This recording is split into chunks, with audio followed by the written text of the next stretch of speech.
What is going on, Sooner Nation? Thank you all for tuning in to another episode of the Barry and Mack Show. As always, myself, Barry, personal trainer, sports performance coach out of Tulsa, Oklahoma. And alongside me, former Sooner wide receiver, 2000 national champ, Mr. Damian Mackey. How are we doing today, D-Mac? What's going on, B? Doing good. Another episode, man, getting closer to the season starting. How about this? Don't ask me why, but I was on Facebook and I saw some Missouri group. Or I don't know what this group I saw. I don't know what the group was, damn it. But they were talking about what's the kid's name, man? Left and went to Missouri. Okay, Uh no, the receiver. Theo? Theo Weiss talking I got about some good Caden Green info though, if we talking want to talk about Yeah, some stuff. whatever. But Mizzou can, Yeah. can kiss my ass in the zoo. But how about this? Theo Weiss left OU to get better prepared for the NFL. What? That's crazy. Is like, That's bro, he left. crazy. He left because he was a bona fide three. That's why he left. So, Yeah. but salute to him for having success over there, and obviously 6'4" receivers. You can find a home for those guys. Good spot. That's why the transfer portal works. But let's not, and they're like, see you in November. Like, I couldn't even respond. Like, man, you guys are like Yeah. lunch pail university, bro. Watch out. So, Yeah. yeah, Man, and and we'll say this before we get into the promo. This is the problem. Like, this is the Missouri OU difference is like OU gets a Theo Weiss and they're thinking CD Lamb, Hollywood Brown, DD Westbrook, like legitimate first round NFL type talent because that's what you expect. And he's a solid player, man. He's I think Farouk is better than Theo Weiss. Like, there's an animal. There's an animal they have for guys like Theo Weiss. You know what that animal's called? what was it called? It's called a jag. That's what it's called. It's called a jag. That's what it's Oh called. my gosh. Just a guy. That's That's what he was. hilarious. Just a tall guy. That's what he was at OU. So salute to him for Jatka. Jatka. Maybe That's they're hilarious. gonna make me cuss. Like, come on, man. Theo was like, Oh hey man, man. we appreciate your efforts, but bro, he wasn't doing anything at Oh OU. my gosh. Well, before we get kicked off OU Insider, let's give them some shouts. Uh Go to ouinsider.com. Team news, notes, recruiting, everything. Brandon and Parker do a phenomenal job over there. And we used to. So I'm just play it, just play it. So just want to give a salute to them, all the stuff they're doing. If you guys are not following their fall camp coverage, I'll say it's the best coverage, bar none, on the internet in the OU sort of team info sphere that we all live in, that we're all consuming right now as the season is upon us, man. It is right around the corner. We're talking like weeks. And it is here. OU's going to it's gonna be an interesting season. And tonight, DMAC, as it starts storming here in Tulsa, Oh wow. tonight, yeah, man, it's coming down pretty good. What we're gonna be talking about really the area of the team where we did cover backers, right? We've talked about receiver. This is another area where fans and the pundits, and it sounds like even the coaches from some of the stuff you've heard, that this might be the best, deepest group. And I'm not just talking about a safety, not just talking about a corner, but the entire defensive backfield as a whole might be the best group they've rolled out there in at least a decade. And now it's on paper, right? Some of the guys have shown up and shown out a little bit. Peyton Bowen has some flashes a year ago. Billy Bowman, of course, has been a solid player for Oklahoma, but I think fans do want to see that next step. Guys like Woody Washington have been mainstays. He elected to return to forego the NFL draft and try and put some more film, some more good quality film out there for NFL scouts. He's a guy who he was a highly recruited player and just hasn't quite nailed down what the NFL people are looking for. And maybe even as this year comes, maybe a position shift might also do him some good, depending on where guys, kind of end up stacking up as they get closer to the season. Of course, be remiss to not mention Gentry Williams, who last year I think really put the country on notice. To take away some of the injury issues, he's one of the best athletes at quarterback, if not in the Big 12 last year for sure, really in the country. He has all the measurables that you want. He's a guy who NFL scouts certainly looking at. He's a guy who he's going to go test well at the combine. He's going to look the part. Um, Whenever he looks like the typical LSU corner. He's long. He's built really well. He's thick in his upper half. He's not going to get beat around. He's a guy who just kind of holds weight really well. Is very solid, very dense, but extremely explosive out of his stance. Very very quick twitch with the hips. Right, he gets in and out of his hips extremely well. And we're going to dive into it. But first, I want to get your take on just what should fans expect the level of play with this position group this year? I think there was some very high moments a year ago, right? Especially early on in the year. Later on, certainly had their struggles. We saw guys like Key Lawrence, who's no longer with the team, just couldn't cut it. He had struggles. Woody at times got replaced for a longer, more athletic player at that position. So just looking at what the potential is of this group, DMAC, and where you think they could be heading in their first year in the SEC, how do you see these guys stacking up against the other programs? Yeah, I think the first thing I want to address is us versus us. And I mean this, and I bet you people who just started listening to us like, man, he blows a lot of smoke. He's crimson colored glasses. I'm not. I think this is the most talent we've had in the secondary in 20 years. I mean, like literally going back to the 03, 04 Sooners where they had Strait and Perk and Brodney and just Book and it's just really good players. I mean, you got an All-American coming back at safety. You got a freshman that everybody said is better than the All-American. And by the way, he was the best tackling alley defender we had. When we missed him for a couple of weeks, it was definite. You could see the difference when Peyton wasn't there. You got a 5-year off and on starter at corner who's probably the least athletic. When you're talking about length on the outside, and you bring up guys like Gentry, you didn't even bring this guy up, but Kenai Walker, right? He's a legitimate 6'3", 4'4" dude who, right, is a solid player. You got Jacoby. You got a pup coming up, which we'll address here in a minute. You know, there is legitimate NFL talent in the secondary. Like our defensive secondary is going to get rated the next couple of seasons for NFL dudes. Generally, how it works though, Barry, is the first year, Billy's a guy, if he has the year that he can has, and he tests like he can test because of the way the game is played now. The Minka Fitzpatrick kind of you don't have to be Yeah, 6'2", 220. You know what I mean? So he's a guy who could be a round one, round two type guy. But the Jacobys, the Gentrys, it's assuming he stays healthy and is here back again next year. And then the guys coming up, they're just gonna get the inflation, which is OU has DBs again, and guys are going to be able to get plucked to the NFL because I saw it last year and I was just like, we're long. I just was, just looking yeah, at the cornerback room and I'm like, we're long. And then I'm watching, I was hearing all things about, Kanai's kind of in his own head and Gentry's a pup. We don't know what he's really got, but he's kind of got some skills. These guys have played a full season under their belt. Jacoby is a guy 6'2", 200 pounds, playing corner, long armed, right? We got the kid, the Malone kid, transferred in. He's a stocky, he's a longer kid. We don't just have like one dude who looks the part and then the other are 5'11", 185-pound guys. We've got a cachet.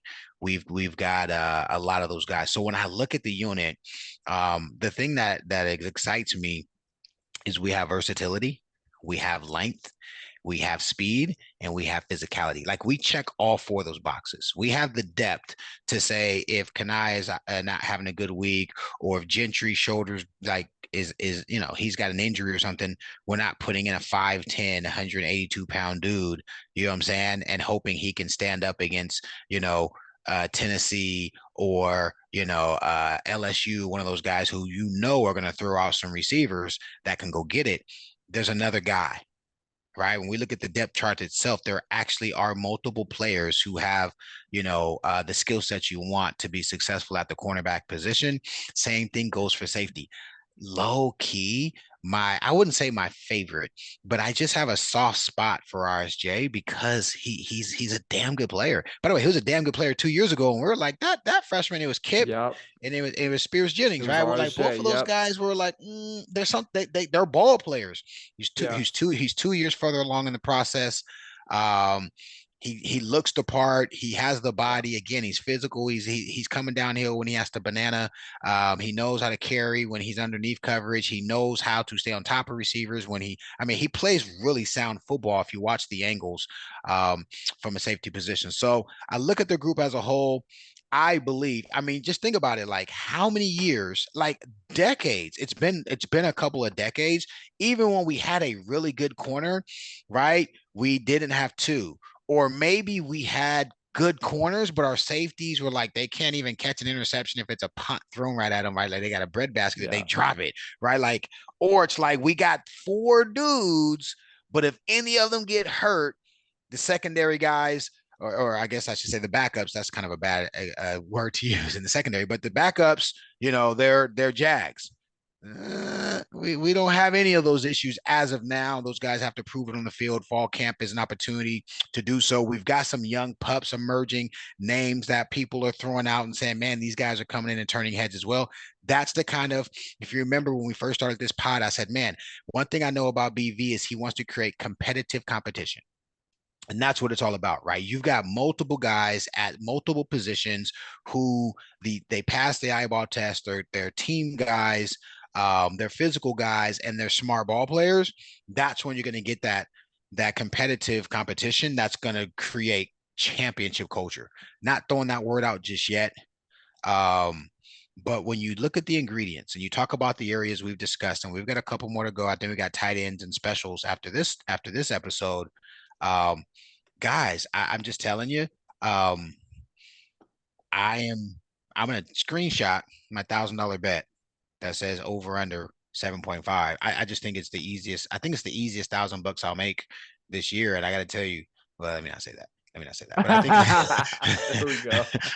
it's That's it's it's great. gonna it's gonna be if we stay healthy, quarterback is, we obviously you're hearing things about quarterback, but we're in really good shape. We've got a lot of versatility, a lot of depth, speed, at a lot of positions. But when you talk about secondary, it could be the deepest, most talented position group on the team. It has an argument of saying we are the number one position group. Good position to be in. Yeah, a year ago, it feels like everybody was pretty high on Josiah Wagner. Remember when he came Yep. in and everybody, and it tells you something that I don't think any of that, because we saw him play in season. I don't think any of that was smoke or hyperbole. He was obviously a young player, but what they did in a recruiting cycle or two was elevate the kind of player that they're going after, DMAC. You went from Josiah Wagner being a guy who comes to campus and looks like he's going to give you really good snaps in a year or two, and then you go in this next class and you bring in a Jacoby in this class, you've or in that class a Jacoby as well, a Makari Vickers, and then you've also got in this upcoming one a Jaden Hardy, a guy like a Reggie Powers, who Reggie Powers, we discussed him a little bit pre-show. I think he's a guy who could sneak in there even with the level of depth and experience. I don't think he plays meaningful SEC snaps unless there's an injury. But I think early on in the year, he's a guy in kind of the preseason in the non-con. He's going to get some action. He just, to me, he looks the part already. He's extremely explosive. He's a guy who's going to knock your head off. And that was the thing. I want to touch a little bit on RSJ and then carry this out to really the group as a whole. and talk a little bit about just recruiting in general and why I think the position has elevated so much in just a very short span of time. And it has to do with philosophy of how you're evaluating guys. But RSJ was a guy who initial recruiting cycle, right? I think he was that first class for Was. Coach Venables. Yeah, he needed work. He needed a couple seasons. As you said, the football stuff, Venables recruiting football players, guys who know the game. You could see he was very natural with understanding angles, right? Yep. Especially, I remember a play specifically mid-season that first year where it's an opportunity to just that you have two options. You either take a straight line to the offensive player and he outruns you, or you take the angle, you do the proper thing, and he did the proper thing. And it was that kind of stuff that showed up on film. Very similar to the things that you saw with Kip. I just think there's more depth in the DB room, which makes it more competitive. I think Kip stands out, especially now that he said he is up to 225. Did you hear that, by the way? Come on, man. I am driving the Kip band. I ain't even on the bandwagon. I said it Texas two Yeah, years ago. So yeah, Kip's my guy, man. In fact, I gotta go meet him, shake his hand, and say, "Hey, bro, go make me true." You know what I'm saying? Don't yeah. don't have me out here looking bad because I see a lot in you. Nah, Kip, everything we expected of him. You said it, bro. You talked about development. You talked about creating a program and having guys 2, 3 years develop into the guys who are going to be, you know, the war daddies for the program. I mean, the kid had everything except for size last year. So if Yeah, he's in the 220s. That's all you need in the SEC. that's As all long you as need. if you lay that hat on folk, that's all you need. So Yeah, especially with the length. But man, the thing, and if you're on the board, I've talked about this a lot, or if you follow me on X, one of the things that I think Venables, that is, it's so duh, right? It's one of those is like duh that those are your best, those are the players you should target. But OU made a concerted effort that if you play defensive back, you've got to check the box as a good offensive player in high school. The best defensive backs are guys who, especially as you want to like play at that elite level, the chance to go make money in the NFL, you have to be an elite level athlete, which is a guy who isn't just good at reacting, isn't just good at nailing down the technique and doing all those things, playing the game. But if you want to be a team that can compete in a national championship against the best of the best and not be outduted, right? Just the other team just got more guys than you. You've got to really put a fine point on what you're looking for. And one of the things they do it at linebacker too now is that if you're going to play defensive back at Oklahoma, you're going to almost for sure be good on both sides of the ball in high school. Gentry was that way. You had Jacoby was that way. Multiple guys coming in at this point, Jaden Hardy, like so many guys who have been brought in. And even in this coming recruiting class, I mean, even more so. They're all excellent players on both sides of the ball. And it's just those skills. It's the skill to play defensive back. And it's the other thing to just not have it be a novel experience when the ball's in the air and you got to catch a pass and then you want to do something with it, right? yep. What made a guy like Antonio Perkins special when he made an interception? What made a guy, like a name like a Derek Strait special, right? Ace Colvin, Zach Colvin's a great Sanchez, example. those guys are offensive players too, and they knew what to do with the rock when they got it in their hands. Absolutely. So I transitioned this to say, and you played defensive back in high school, recruited as a defensive back I initially to was. Oklahoma. I was. Um, when it comes to development at that position, and I really want to talk, this is more in the vein of a guy like Makari a year ago who had some really, really, really bright moments. Yeah. The Oklahoma State comes to mind. By the way, there was I think what was it? The PI that should not have been that was him. Just absurd. But in that game, kind of a microcosm of the season, he had some really, really bright, shining moments and then just some some fudge ups, man, where you just can't, and you can't have it back because it's done. Talk a little bit about what that development looks like for a defensive back when you're, especially the stark contrast of playing in high school where you might have one guy who your ace on that team, probably a guy like yourself, Roy, is going to be dealing with. But now you go and everybody on the other team can move. Yeah. Everybody in practice can scoot, right? You're having to deal with getting beat on this play, but then having to get that psyche up to win the next rep. Talk a little bit about what that looks like on a day-to-day basis when, I mean, you might lose 3 reps in a row against a receiving core like this. How do you come back from that and deal with that just on a day-to-day pragmatic standpoint in practice? Well, so a couple things to consider. I'm gonna jog around your point and I'm gonna nail it, I think. Um, you know, competition breeds success. Uh, so again, I mean, we're dinosaurs, right? I literally played in the 1900s. You know what I'm saying? I literally played in the 1900s. There wasn't a DB on the team who didn't get their ass whooped every Tuesday or Wednesday. And we had all Americans and we had whatever, right? Thorpe winners, this and that. I'm so I guess what I mean by that is like when you know you're playing against very talented individuals, you're gonna win some, you're gonna lose some. And just speaking to your point about practice, if you're consistently kicking the, you know, the DB's asses as a receiver and you're not Marvin Harrison Jr., you know what I'm saying? Like, Yeah. then that's an issue on that side of the ball. So I just want to first say that. Not to mention, receivers know exactly where the ball is going. DBs have to react. If you're worth your weight in salt, there's going to be a time where you can wiggle on a DB, and if you beat half a man and you've got the right, if you've guessed the right route, you've got him where you want him to be. You can get the separation you need. So that part is that part. Um, RDBs, I feel like it's a renaissance because for so long we have had to depend on a scheme to create advantages, or more importantly, to mask our disadvantages. Actually, is even a better way to say it. 2 years ago, it pissed me off. Like, why are we in all these damn big zones? But then you got David, you at backer, and then you got, White at Cheetah. You know what I'm saying? And then you've got the kid that transferred out to Miami. I forgot his name, but the first play of the game, Worthy takes him Oh, to the house, 80 Jaden yards, Davis. takes him to the house, first play of the Yeah. game. You know what I'm saying?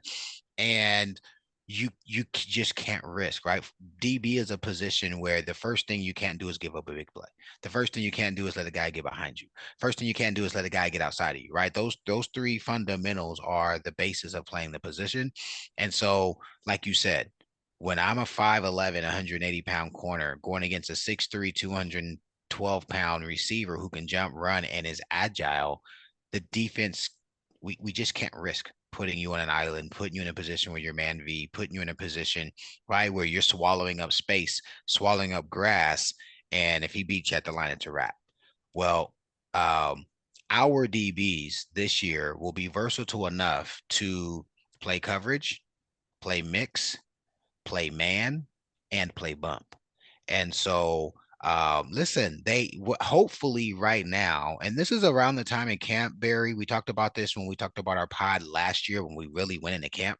Remember that? And by the way, on the board, I Yeah. don't know if you saw that I tagged you. People were asking questions. And I said, hey, maybe Barry will queue up the Oh, pod from yeah, when yeah, we yeah. talked I'll about let me fall take a camp. look at that. Yeah, but there was a lot of conversation about it on the board. But this is the time in camp, Barry, where the starters, the 1As, the 1Bs, the twos are starting to say, like, let me give you some examples. Perk. Perk was a guy, he found out in fall camp he couldn't bump. Go back and watch film. Perk Mm. didn't bump. But Perk was a guy who had played receiver and had such quick feet. He could play 5 to 7 off and mirror you and jump your route and beat him and see how long you stay behind him. Perk will go get you, right? He's a 4'3" guy, 40-inch vertical guy. Came in as a freshman, jumped 39 and a half. And so Perk got that at fall camp.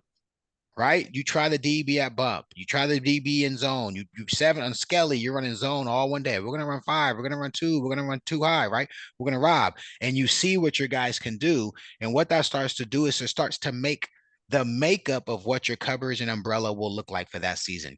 I wouldn't be surprised if we see a ton of robbers this year because RSJ is great going forward. Bowen's Hmm. great going forward, right? Billy's a guy who's really good going back, right? Playing over the top, and he can go and cover up some posts, some fades, and some seam routes and get on top of those plays. By the way, a name we didn't bring up yet.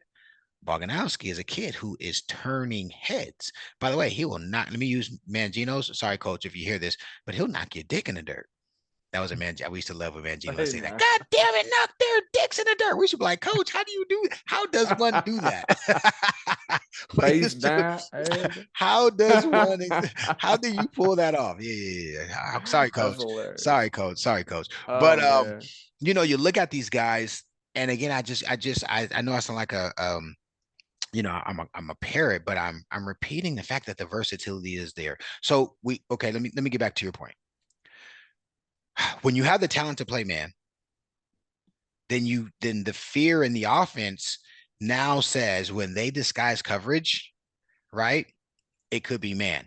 For years, I would watch us disguise coverage like, man, we ain't playing, man. Watch out. What's his name? Jaden, what's his name? Jaden what? What's his Jaden name? Davis. Jaden Jaden Davis. Davis is out there playing field corner. There's no way in heaven he's guarding that 6'5" receiver from Iowa State. They had like three of them for like 5 years in a row. There's no way in heaven he's guarding Worthy. We already saw Worthy cook him. You know what I'm saying? So even if we're doing kind of disguising or rolling in, it's still. You know what I'm saying? Like the receiver's like, nah, bro. So that dude can't cover me. He's got help over the top. There's a Yeah. backer, you know what I'm saying? Buzzing. And so, now quarterbacks are going to have a little bit more to think about, right? Kanai is 6'2.5". Jacoby is 6'2", right? Gentry is 6'1.5". Again, what he lacks in athleticism, which I don't want to take anything away from him. I think he's a guy who could play on Sundays for 10 years if he's a nickel. Yeah. I said it 5 years ago when he was a freshman and they had him at that safety, and I think it was the LSU game. I don't remember who it was, but Yeah. he was a guy who was he was playing high and he would come down into the box late and he played well in that role. I think that's a role that he can find some home cooking in the NFL versus if he's guarding Jamar Chase or if he's guarding Jefferson or if he's guarding CD or he's guarding Ayuk or guarding Tyreek. Yeah, bro. I don't know. You know what I'm saying? We're going to get you a GA position over here at OU. But I think in that nickel, he's got help on top. He's a very heady, smart, physical guy. Um, but to have him be your one, and then if for some reason it doesn't work out, you've got guys that can just step into that position and you can bump him inside to a nickel type or bump him into a safety type if you need to. Um, I expect here's where I say all that to say. Let me step off my soapbox. I expect us to run man and put offenses in a position where pre-snap they can't run junk against us, right? Mm. Where you're overloading the side and you run you know uh, a deep corner, an arrow route, and then a slant sit where you're really exposed in an area you're over, or you run two levels and then a level the opposite way. Um, you kill that stuff when at the line of scrimmage you don't let receivers get into their route. You've got some type of pressure coming. The quarterback, it's a timing throw and the timing's messed up because you're having some physicality at the line of scrimmage. um, I would be extremely disappointed if this year I saw us run a bunch of big zone and didn't allow ourselves to leverage these DBs. You brought up an example, but the best example is LSU. And then go watch Georgia and Alabama when they need to. Go watch Baker's senior year when we played Georgia and we're up, I think 17 going into the half, and then they kicked that 50-yard field goal because we tried to squib, and I think we're only up 14 in the second half of the game. Go watch how they play coverage. They say, hey, dude, we're going to win with our backers playing in space and our corners covering up everybody. The only guy who was still cooking was CD. Aside from that, it was a totally different ball game. And we have the resources to do that this year. I want to listen, the Mizzous of the world. they can't compete with us if we play that style of defense. Not every play, right? Because people run enough action behind the line of scrimmage. There's a lot of things to Sure. combat that now. But on third down, third and sixes, and things of that nature, where the Your money quarterback, downs. Yeah. yeah, there isn't just. I hate when we're in coverage and you can just see the weakness pre-snap. Like, oh man, if they run and they run the play, of course Well, they because check they into the see it play, too. Yeah, of course, 100%. right? Yeah. So being able to do that, I would say the first time in 2 decades, Barry. I can't think of one secondary, and maybe I'm missing one. I'm sure somebody will correct me. I haven't checked the comments, and I've been really busy with business. Man, But 2013 was pretty good. give me the That names. that would have been Colvin, He was the best, Sanchez. but he was the best. No, Sanchez is a dude who was opportunistic, who could catch an interception and then get cooked But seven that's, I times. mean, that's it though. That's what I'm saying. Yeah, I think that's the point. Yeah, I think you had Tony Jefferson on one a couple years prior, but he was the only guy really on. I think he had some overlap with Colvin. I could be wrong on that. I think they did. Um, but yeah, outside of that, but the last time that you had a guy at every spot, or two guys really at every spot, and this kind of segues into my next point with some of the youngsters. Jaden Hardy was a guy in the spring game who I actually thought played really well Yeah, you said at that. corner. Um, but I mean, you really do have to go back to when OU was, I guess, maybe 2008 when they played Florida and you had a Reggie Smith and Nick Harris. Trying to think who else, but even that wasn't competing with, Derek Straightthorpe, average All American guy, right? You Perk, just NFL dude. Perk.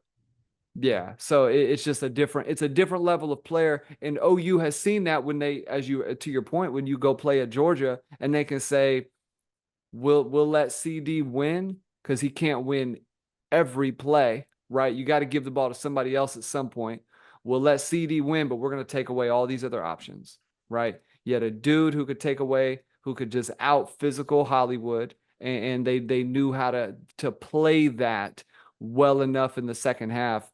But I want to ask you a guy who you brought up pre-show, and maybe I don't know if we're breaking any news here or anything, but certainly a guy who you said has been talked about quite a bit, and brother to another stud on the team who people think, and I want to talk about him in our specials episode because I think some of the things that I have said about him, when you evaluate the film and what he did in high school, very Antonio Perkins like in the return game, and we'll talk about That's a him in good that comp. episode. I think that's a good comp. But talk about Eli Bowen a little bit and some of the things you see, because let me be not the devil's advocate, but just kind of the skeptical fan real quick. You see the height on paper, you see the weight on paper. He's not an extremely big guy, right? In the film, a lot of people said I think he was rated a 3, maybe low 4-star prospect. I think he was a what's the name of the term where they can the conglomerate of all of them, but I think he's ended as a 3 star. I think one publication bumped him to 4, but I think his overall grade Yeah. was a 3 star. So it kind of gives you the idea, right? Doesn't have the on paper length, right? Or the explosiveness or the speed. Who knows how he's developed, man? Some guys I was listening to something the other day, and they were bringing up just how certain players really adapt well and take well to training very quickly, and like novel stimulus, if they haven't had it in high school, Yeah. you don't know what they're going to look like, and you might have guys, I'm sure you saw it, who like they come to the campus, yeah, in your case it's summer, right? Or some guys in spring, and by fall or the end of the year they look like a different human, right? That's not everybody, but it's a handful of players every year who really take to the training. They get more physical, they get a lot faster and much quicker. So we don't know if that's happened, or if he just walked out being a ball player. But talk a little bit about Eli Bowen and some of the things you're hearing, or people have kind of hinted at in terms of his skill and ability, and then anything on anybody else who maybe you see being an under the radar, like a Boganowski, right? Who's, I wouldn't say under the radar, but certainly a guy who you have guys ahead of him, man. So give us your thoughts. Yeah, I see Eli is 11-1 in the 100, which I ran 11-1 as a sophomore. He ran that his senior year. 21 and long, which is, by the way, that's a good That's a good sign of explosion. 21's Hmm. not a bad um, jump. But again, he's from what I hear, and I mean, you watch the film, you don't even need to hear. The kid's a ball player, and the way the game is played anymore, it's all about people making their fast physical decisions in space. And so, being a 5'9", 185 pound pounder, I don't think he's an every down outside DB, but there is a place in any defense for a um, specials DB, whether it's a nickel or a six pack or a dime or the cheetah, right? A small cheetah, whatever, um, who can go out and be disruptive, who can go out and sniff things out, right? That player is the one. If it's play side and you've got screen, right? You're reading guard. If receivers stay tight, you're seeing what the guard is doing. If the guard's going upfield, you think run. If the guard is staying at the line of scrimmage, you think pass. And right, so there's just different keys that safety's watching, and I just consistently hear that he's a step faster. So regardless to what he runs in the 100, which they say they ran 11.18, um, he's faster instinctually when the play starts. I feel like BV says something along the lines of he could even help them outside. And I just think there's something to guys who understand the position, understand the game. If he's one of those guys, I promise you, I don't want him to be an every down starter on the outside. But it's also good to know that you have a guy in a pickle, or they invert. You know what I mean? They kind of put their studs on the slots, and then they invert and put the secondary guys outside, and he's Mm. outside, and he's got, he's in a position where it's a pre-snap man. Um, we're following guys. He's a guy who's not going to be an eyesore or a detriment to the defense in that regard. But here's the thing. Thank you, Jesus. We're not depending on him to be a focal point of the defense this year. Also, thank you, Jesus. He's a guy where if we had to plug and play, you've got a ball player who can go into the mix. You know what I mean? You're in a 5 DB set and you throw him in there against Texas or against LSU or against Tennessee because some skill set he possesses is better than a Willie Backer or better than a Cheetah, the big, Dolby or McCullough. But all of a sudden he's sniffing out, under routes. He's sniffing out over routes, right? He's sniffing out play side or backside screens, bubbles, slips, the whole thing. Those guys are, I don't want to throw the name out there that everybody knows is probably the best small guy safety playing in that arena, and that was the Honey Badger. But you made a comp that I'm like, that might not be a bad comp, which is Brandon Shelby. Yeah. Brandon Shelby was a listen, he was playing behind Roy, And he but was you talk spot duty, right? He wasn't an every down kind of player, if I remember right. his senior year when Roy left '01 and '02, so Shelby played the Roy back position. So when we went, because when Roy was there, we were a nickel every possession because Okay, sure. Roy was really the Willie, right? And Yeah, so when Roy left, we played a true 43 and Clint came in as a sandbacker.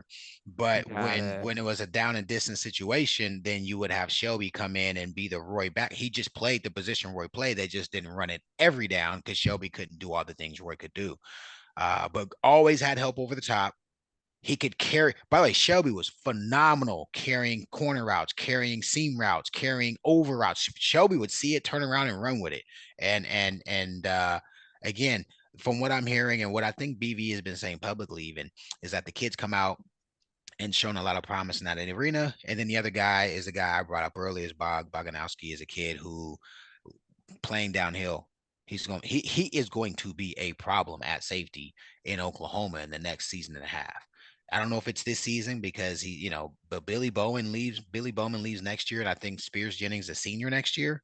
So Billy Bowman leaves after this season. And I think RSJ is a senior next season.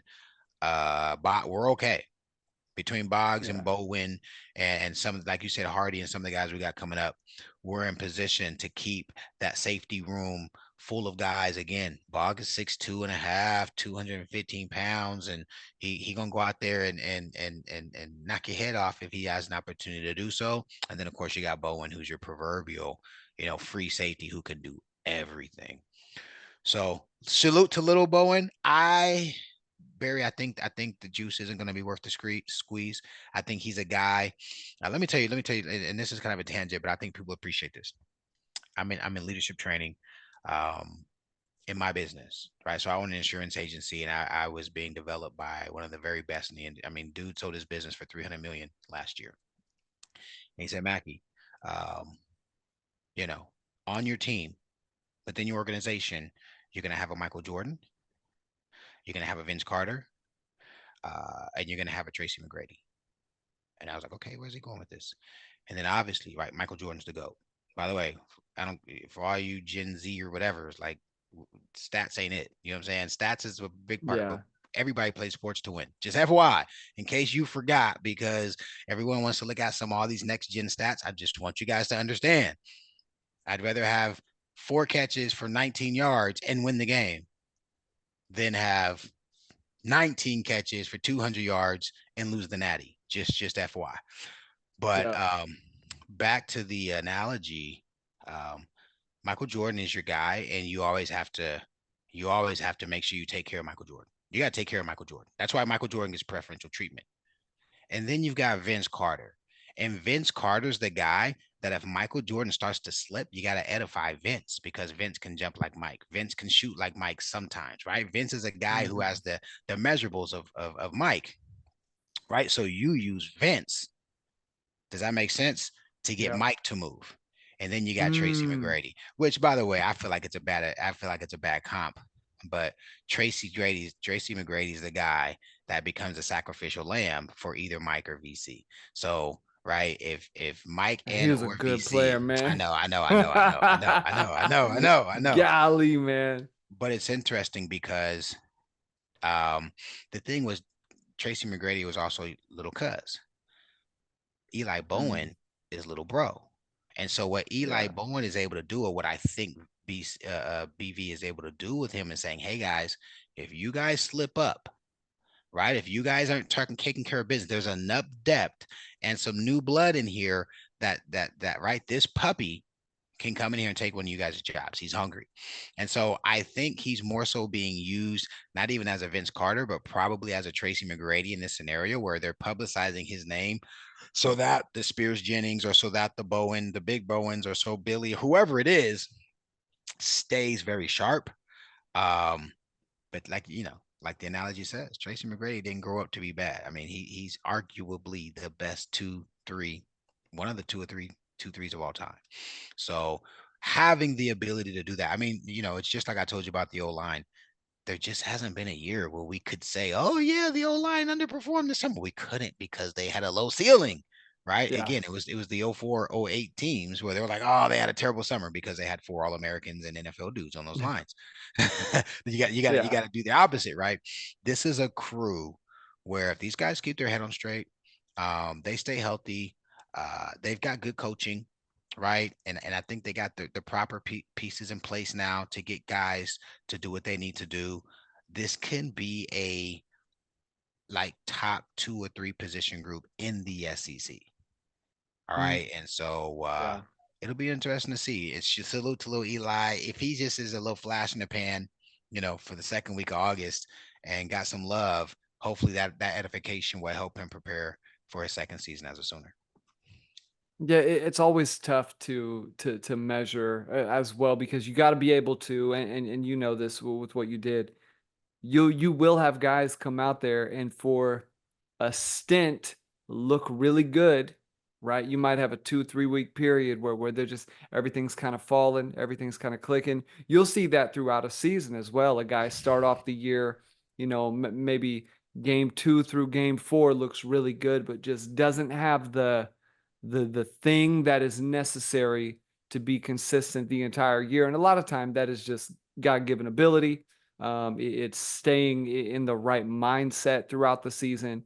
There's a lot of psychology to that and being able to have that. But I think the biggest piece and the biggest part of why this group can have success is, as you put it, it's the competitive aspect. It's being able to roll multiple guys out there at different positions who aren't just try hard players, Yeah, yeah. who just that they're not near as good as the guy who's starting, ahead of them. And I think Sooner fans saw that for so many years that to see a team where every position you got guys who just look the part and can play the part. Now you've got to see it happen. You've got to see it come to fruition. And I think this is a team who I think on paper they they have the potential, depending on how BV and Ali decide to deploy the defense and what they choose to do. And also depending on how you plays offensively, you could have one of the better pass defenses numerically from a stat standpoint in the SEC. Probably not going to rank high nationally with some of the guys who I think they'll be up there. But some of the Big Ten schools always seem to kind of take those. Michigan's always a team just by the nature of the kind of P- football they play up north. Penn State and yeah, Penn State, yes, Iowa. Iowa. Yeah, it's always a tough thing to measure that, but I do think they can be pretty good because OU pass defense a year ago was not horrible. They just had moments and matchups where things just were not in their favor, right? Iowa State, there was a handful of plays in that game early on where a guy just makes, one mistake and it's to the house. So, I Oh, Billy Bowman chasing picks. I yeah, remember that like it was yesterday. yeah. Yeah, I think they talked about that too, or somebody said something about that where him and Key Lawrence had something going on in that, Oh, and they they did. were, They did. They were having a yeah, competition of who could get the most. They absolutely yeah, did. which got it, as you said, man, just got to win the game because it's something like that, man. Momentum goes wrong. It's good to have those battles within the game, but man, you got to be very careful. That stuff gets real dicey real quick. But one thing that doesn't get dicey, it's the Barry and Mack Show on OU Insider. Hope you all enjoyed this one today. As we said, we're going to be talking tight ends and specials in the next episode, diving into what OU has at tight end. And it sounds like, not to tease it too much, DMAC, sounds like there's some guys in that room for a change. It sounds like there are some players who for sure the blocking's getting improved. Uh, Pass game is going to be better. Um, Sounds like there might be some guys in there. And special teams, I think that's just going to be an interesting discussion all the way around because uh, for me, return game is going to be fascinating. Seeing what OU does kicking punts this coming season, especially in the SEC, where field position in some of these games is going to be crucial. You're going to have games decided by a touchdown or less, a lot of those, and hopefully not so many. But it's going to be interesting. DMAC, as always, closing thoughts before we get out of here today, man. I actually have a question for you Go because ahead. there's a little bit of variety here. Who's your starting two deep? Second DB and Ooh, safety. in the secondary, that's a Yeah. good question to close it out. I think Gentry is going to play the field. Hey, pause. I don't want you to tell me who you think they are going to choose as their starters. Tell me who you want to be your starters. Oh, snap. Okay, okay. Yeah, Hmm. Gentry's Gentry at the first corner spot. for sure. Kanai Walker at the other corner spot. Wow. Okay. That's interesting. Yeah. I think Woody could be. It's so the issue is you have two guys at safety in Bowman and Bowen who are extremely explosive, and that keeps a guy like Woody always kind of at a disadvantage to overtake that. Where in spot duty at safety, man, he's looked good at that nickel spot. He's looked good. I'm surprised he hasn't been a guy who's gotten to look at Cheetah, who could play the deep Cheetah, who can. To me, he seems like a player who could do that. Who obviously knows the defense. He's a very educated. Why do you think that is? Do you want to process that? I mean, I know we're getting ready to end the call, but you can process. I think I know why that is. Do you want to process it or do you want to leave it alone? the I don't want to, I think Woody is a very good player for what he has been for Oklahoma. So I just don't think he is a guy who I don't think he's going to be an NFL player.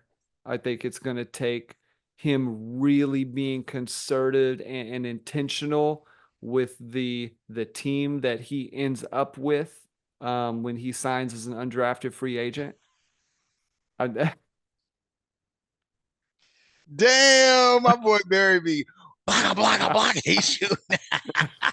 Damn, he um, can't sign. He can't go in the fifth round, bro. Man. we'll see. We'll see.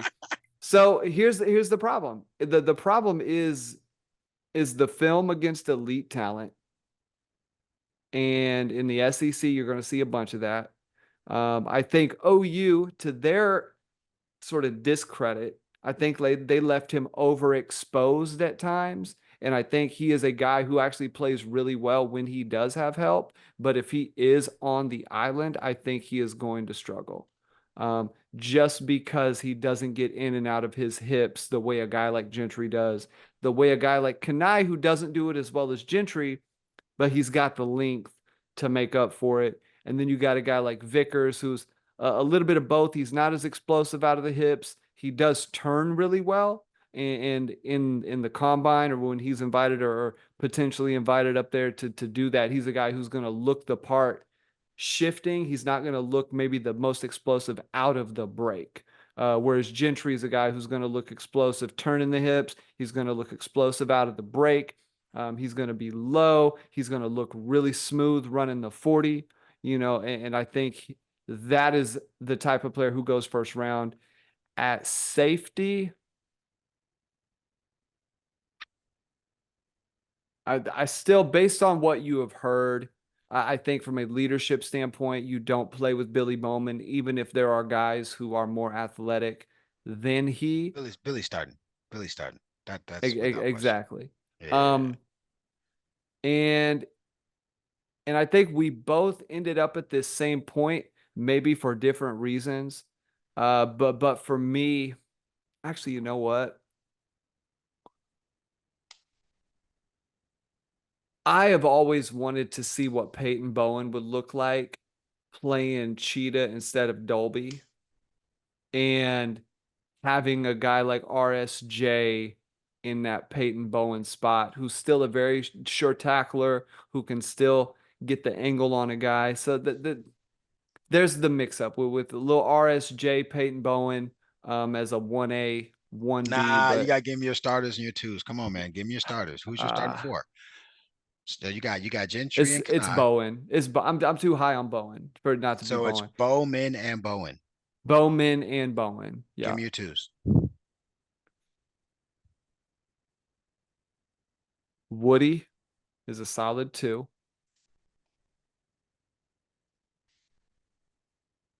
Hmm. On the other side,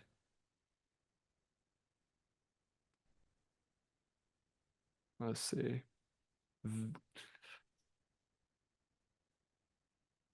Vickers is probably on the other side with Gentry. I think Vickers is going to have. He's the guy who needed just a year in the weight room, in my opinion. I'm gonna put RSJ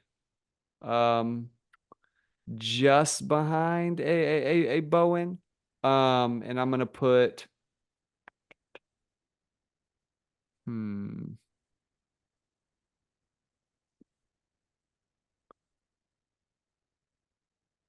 man.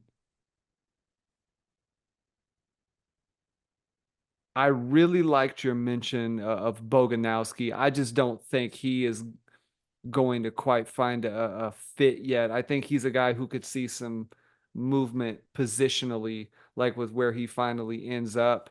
Who do I go behind Billy? Man, man, I'm gonna go Reggie Powers. I'm gonna go Okay. Reggie Powers. Yeah, give me yours. So first things first, Woody would not play corner for me. He's not in my top two. Yeah, Woody's a guy who won't play cheetah because cheetah's a position that he won't get a high grade for the NFL, which is smart.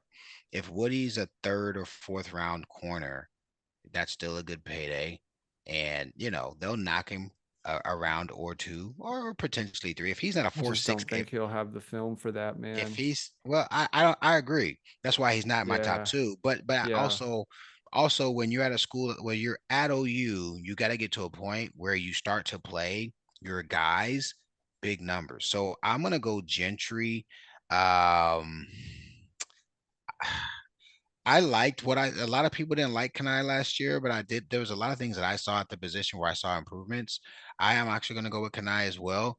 But I'm gonna go Jacoby as my other two. I mean, as my two, man. I'm Yeah, going I with forgot about Jacoby. Just Jacoby. he's just Yeah. 6'2". He's got what you really want. And again, I don't want um I want Woody to be a cheetah slash nickel slash safety in my defense. That's what I want him to do. And Mm-hmm. I think he'd have much better film. I think he'd be looked at as an alpha, but you just can't run trips to one side and leave Woody on the backside against the other team's X, and their X is an NFL dude, and hope Woody's gonna just hold up for the game. The SEC is that's what they do. Hype is gonna do that. LSU is going to do that. Alabama is going to like that's what those teams do. And so yeah, that fear for me hurts Woody. So I'll go Jacoby and as my other two at corner, I might take the transfer. I like Malone. I like his Malone, size, we his didn't talk about him a physicality. lot. I like I Yeah. like I like what he brings to the table. He's more of what we need in corners, and I believe it's a monkey see monkey do situation. 6'2" corners, see 6'2" corners at OU having success. 6'2" corners want to go to OU, right? So if all of our dudes are 6'1", 6'2", and bigger, it's going to be make more sense for those guys to come. Safety, you got to go B&B at the ones, and then I'm going RSJ and Boggs at the twos. Boggs is a guy who I think is going to be early. He's going to have some busts. He's going to jump a second level route, and they're going to be running a 3 level route behind him. You know, they're going to be running like an in cut in a corner or a post, and he might, bite. But he's a guy who's going to kill a screen. They're going to be running an off tackle, and he's going to destroy it. He's going to be a guy who's going to hit a lineman and get him off balance, and everyone's going to see it happen in the middle of the field. And he's a guy who wants to be great, right? So he's going to get coached up. He's a guy who by Texas might be a guy who you and I are saying, man, he's a guy they can depend on. And Yeah. again, it's that ceiling, right? I think we have for literally decades got to the point where we're just like, please hold on or be good enough. And I think we're back at a point where we're like, screw that. You got to be a dog or you don't play. Like that is when, hey man, we're going to Death Valley to watch the LSU game, and we honestly don't know who's going to win. We honestly don't know if their receivers can just get loose because we honestly have dudes on our side of the ball. I think this is the year. I really do. Until I mean, obviously they could show me otherwise. If we line up in that 30 front and we've got four backers and nobody is a hard edge defender looking like we can attack and confuse the quarterback, and we're just gonna play that big ass zone with the deep cheetah, I would tell you that there's no way in heaven we're gonna do that. I expect us to go 30-40, mix it up, generally have four, even if we're in the 30. One of the outsides is a hard edge and bring pressure, be multiple. I'd be surprised if we're not man across, especially earlier in the season, Mm, trying it out to see how the guys hold up. yeah. I wouldn't be surprised if we combo 2 to 1. I wouldn't be surprised if we combo the cloud, combo the sky, and rob certain areas of the field where we feel like they're going to be trying to take advantage of some flooding. And those are the situations, man, where you get a bunch of picks, you get a bunch of turnovers, and if guys do their jobs correct, you raise havoc. And so looking forward, we're gonna run three though. But that's BV. He's a three Yeah. guy, so we'll see some cloud, we'll see some sky, um, we'll see two high roll into one or um, robber in different situations. But yeah, I think that too deep. So you had powers, and you had I just don't I don't. To me, we've been talking about Sexton.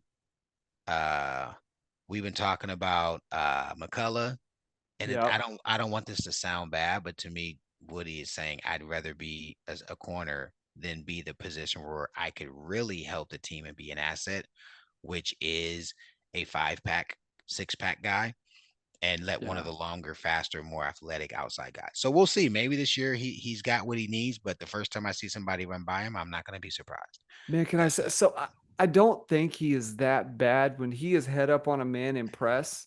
I think he is physical enough at the line of scrimmage, but watch him when he is shading to be to the outside. if guys get an inside release and create it where they've got leverage to now either take it upfield or go outside and they get him on his hip, good receivers with any kind of explosiveness get out of that. And I can't remember what game it was um a year ago where it was just nothing but that. And it was to OU's detriment that that's kind of how they had him lining up. And it was basically a guy having room to do whatever he wanted to the inside of the field and then take it out. And Woody just does not have the explosiveness or the hip turn ability to keep up with that. Like to me, a guy like you who was explosive in and out of cuts would have eaten a guy Oh, like that up. for sure, 100%. What do you? I mean, you know, what I'm saying I'm old. I don't want to talk, but like that was my strength. Yeah. I was very smart and very quick. Sure, like I'm here, and then I'm there, and then boom, I'm over here, and you still over there. Yeah. Woody. Yeah, yeah. He doesn't have extremely long arms. Long arms were my kryptonite. If you could Hmm. touch me and I couldn't touch you, you Yeah. was cooking. Yeah, but if Yeah. you didn't have long arms, there wasn't too many people in America, by the way. There wasn't too many people got a jam on me. That wasn't very often. So, Yeah. um, I just think he's earned the right to say I want a chance to play the position I want to play. So I don't want to make it sound like Yeah. he's being a bad guy or a cancer. That's not the case. He's earned the right. He's been one of the best corners we've had in years. We've just upgraded the position. I just don't think like it just Damien's not looking at seniority, not looking at, you know what I'm saying, coaching and all that, or like, you know what I'm saying, like trust and all that, just saying the four, to me, he's not in that four. And I want to build a tradition and pedigree around at OU, you're a 6'1", 6'2" dude with long arms and you can turn and run. That's what LSU has created, and guys know I better fit that bill if I want to play that position. And I think leaving him there another year gives people the idea that a 5'11", 190-pound guy who is just a really good high school athlete and has some DB traits, he's not a superb DB prospect for playing on Sunday. So, but I think he could be a phenomenal. Again, I think he could play. What's the guy? You know who? You know he's a comp for me, and it's crazy because he doesn't even play the position.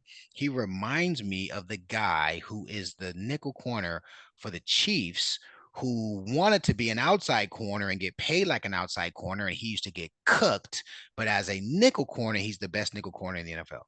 I forgot his name. He was one of the deciding factors in why San Francisco couldn't beat them in the Super Bowl. Was he the guy Oh, who was there right before Tyrann Mathieu came the year after?